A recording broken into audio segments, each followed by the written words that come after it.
The 2010 World Cup wasn't just a football tournament, it was chaos. For 1 month, the entire world was locked in, watching moments that felt unreal. From Africa's hosting its first ever World Cup, to national team disasters, controversy, villains, iconic goals, and storylines that still get argued today. 2010 gave us pure football madness. It wasn't about just winning a trophy, it was about the heartbreak, the heroes, and the villains. Let's start before the tournament. The Jabulani ball is one of the most controversial footballs in World Cup history. Introduced by Adidas in the 2010 World Cup, the Jabulani was designed to be more accurate, faster, and more aerodynamic. Instead, it became infamous for doing the opposite. Players and goalkeepers complained that the ball was unpredictable. It would dip suddenly, change direction mid-air, and move differently depending on the speed of the shot. Goalkeepers hated it the most, with many saying it felt impossible to judge range shot, especially a long-range shots and free kicks. Shots from distance suddenly became dangerous, while simple crosses and passes felt awkward to control. The main issue came from the ball design. The Jabulani only had 8 panels instead of the traditional 32, causing airflow problems at high speeds. When the ball was hit hard, it would knuckle, swerving unpredictably through the air. In South Africa's high-altitude stadiums, the effect became even worse, making the ball feel like a mind of its own. Several stars publicly criticized the ball. Goalkeepers called it a supermarket ball, strikers said it was hard to control, and even experienced professional struggles with their first touch and long shots. Yet at the same time, the chaos produced some of the most unforgettable moments. Long-range screamers, bizarre goals at its finest, which became the tournament's identity. Ironically, while the Jabulani frustrated players, it added to the madness of the 2010 World Cup. It turned ordinary shots into highlight reel goals, and made every strike from distance felt dangerous. The ball became a symbol of the tournament, unpredictable, controversial, and unforgettable. In the World Cup playoffs, Thierry Henry controlled the ball with his hand before assisting the goal that sent France to South Africa and knocked out Ireland. No VAR, no replay, just outrage. Ireland was robbed and France went through. Henry later admitted the truth. He said he felt sorry and that the goal shouldn't have counted, but it was already too late. An apology didn't change anything. Ireland was out and France were in, and the damage was done. The backlash was massive. Henry faced criticism, online abuse, and became the face of football's biggest injustice. Meanwhile, Irish fans felt completely broken and betrayed by FIFA, who refused to replay the match despite pressure and petitions. And it wasn't just emotional, it was financial. By missing out on the World Cup, Ireland reportedly lost millions of dollars in revenue from tourism, sponsorships, and broadcasting. For a small football nation, the World Cup spot meant more than pride. It meant real economic impact. The tournament began, and the storylines took charge for the next month, with the soundtrack of the 2 most iconic songs in World Cup history, The Waving Flag and Waka Waka, 2 generational tracks. Anytime you heard these songs, you felt good and reminisced about the old days. Those shits went platinum. Despite a disastrous qualifying campaign, the French Federation kept Dominic as the coach. France finished behind Serbia and only qualified after Thierry Henry's infamous handball versus Ireland. Dominic made controversial decisions, dropping Benzema and Nasri, removing the captaincy from Henry and giving it to Patrice Evra, which angered Gallas, and trying to build a team around Gourcuff, who never gained the group's respect. Performances were awful and there was no clear identity plan. Off the pitch, the French public turned against the team, not because of results, but because of attitude and behaviors. Players like Anelka and Ribéry were seen as ignorant and disrespectful. The Zaire scandal involving Ribéry badly damaged the team's image. While politicians and the media piled on, the squad became united around one thing: the hatred of the press, which they felt exaggerated stories and mocked players, especially Ribéry.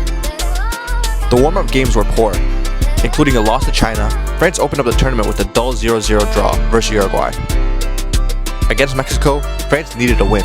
At halftime, Anelka and the coach clashed over tactics. Anelka was subbed off, and France collapsed in the second half, losing 2-0, and elimination was almost certain. On June 19th, L'Équipe published extremely explicit insults allegedly said by Anelka to the manager. The exact wording was most likely exaggerated, but the damage was done. The paper sold copies and publicly exposed the team's internal chaos. That afternoon, Evra, alongside the president of the federation, defended Anelka and accused the squad's real problem of having a mole, leaking information to the press. By that evening, under pressure, the federation expelled Anelka. Players opposed to the decision and tried to negotiate, but Anelka refused to apologize and was sent home. The squad felt betrayed. The following day, during a live TV show, Ribéry unexpectedly appeared in flip-flops, emotionally defending Anelka, attacking the press, and apologizing to the public, saying that the players are suffering. Later that day, the team refused to play, staying inside the bus in protest. The images shocked the world. The coach read a statement written by the players, denouncing Anelka's suspension, and blaming the federation for acting based on media pressure. A heated argument between Evra and the team's physiotherapist ended up with the physiotherapist throwing a stopwatch, another unforgettable image. France lost the final game against South Africa, Abidal refused to play, and the manager ended his reign by refusing to shake the hands with the South Africa coach. After the World Cup, the manager was fired, Anelka was banned for 18 games, Evra was banned for 5, and Ribery was banned for 3. North Korea's participation in the 2010 World Cup in South Africa, one of the most unusual appearances in the history of the tournament. In preparation for the World Cup, North Korea played a friendly game against Brazil in Pyongyang. In reality, no professional national team wanted to travel to North Korea, so the game was against a Brazilian amateur team, which acted as Brazil. Despite this, the North Korean team was able to show some promise early on. In their opening World Cup game against the real Brazil, North Korea surprised many by keeping the score close, only losing 2-1. It was seen as a real respectable result and received some positive attention within the country. However, this hope quickly faded after the team faced Portugal in the group stages, where North Korea faced a humiliating 7-0 defeat. Following this loss, reports said that North Korea authorities cut or stopped broadcasting the World Cup matches on domestic TV. Some matches were never shown, and the media went silent about the team failure. The censorship reflects the government's strict control over information, especially when national pride was at stake.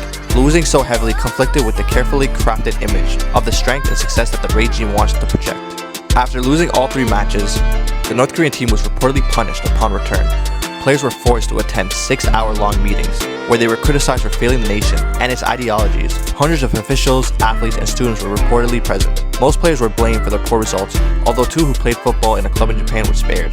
The coach, Kim Jong-hum, was accused of betraying the leadership and was reportedly sent to work on a construction site, raising fears for his safety. As the 2010 World Cup went on, it became clear that this tournament was more than just football. For some teams, losing had serious consequences beyond the pitch. And this was especially true for Nigeria, where a poor group stage performance led to direct action from the government.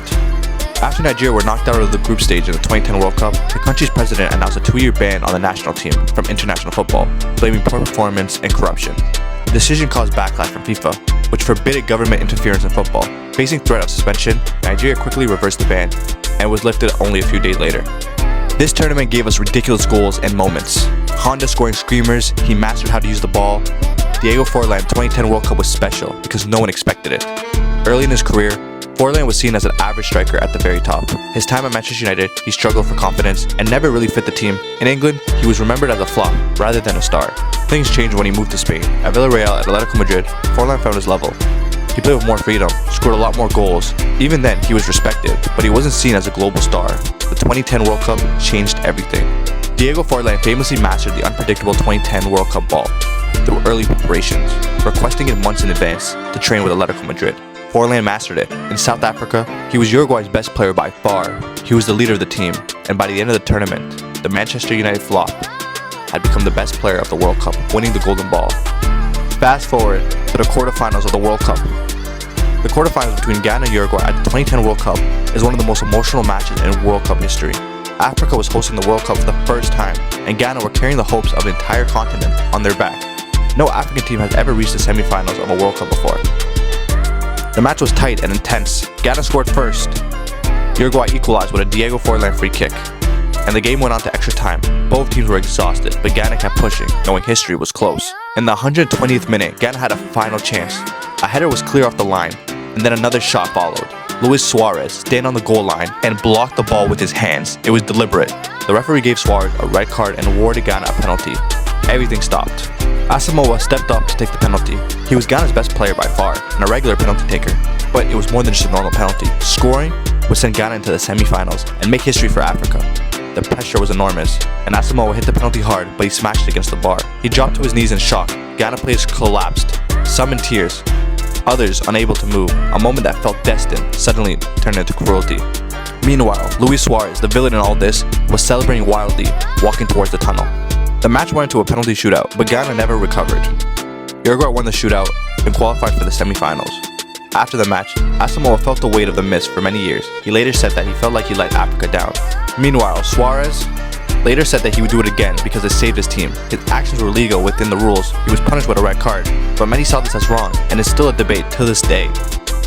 Germany's run at the 2010 World Cup didn't end with a trophy, but it announced the future. Before the 2010 World Cup, Germany was not seen as a dominant force. There was a real uncertainty around the team. Germany was in the middle of a transition. The old image was physical and defensively sound, was fading, but the new attacking style wasn't fully trusted yet. Many felt Germany were in between two eras, unsure of their true level.